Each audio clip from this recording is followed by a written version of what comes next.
Throughout history, people have been discriminated against simply for the color of their skin. In America, we are familiar about the racism that African Americans have faced throughout history. However, not much is said about racism amongst other races, one of which is Latinos.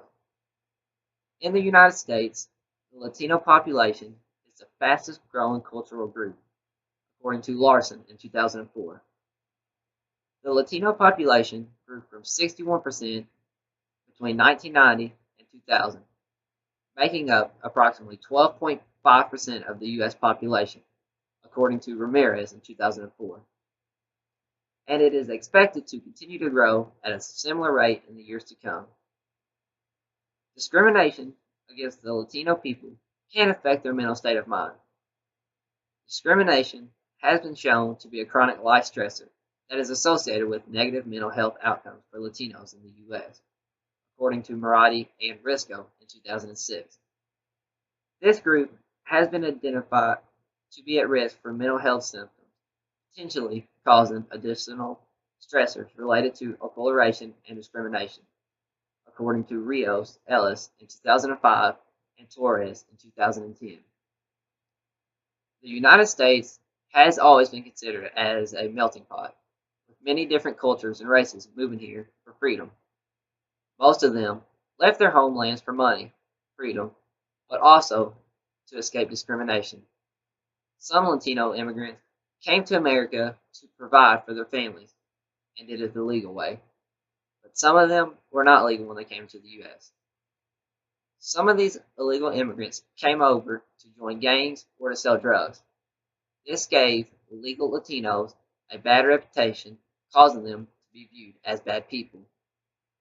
The illegal immigrant problem got so bad that even our president wanted to build a wall to stop them from sneaking into our country. Latinos are discriminated in schools too.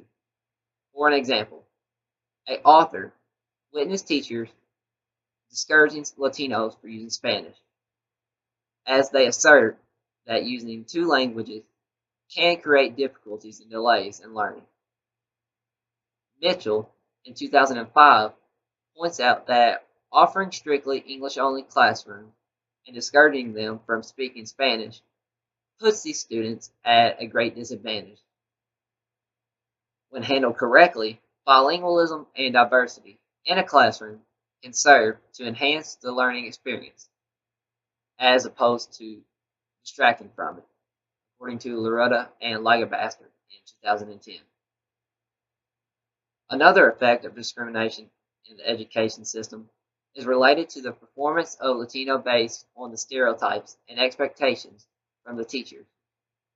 Research has shown that differential treatment from teachers based on negative stereotypes and expectations of Latino students has negatively influenced their performance in school, according to McCown and Winston in 2008. In the nation's schooling system, Latino students have reached a new milestone.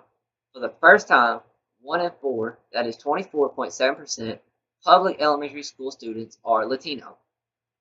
Following similar milestones reached recently by Latinos among public kindergarten students.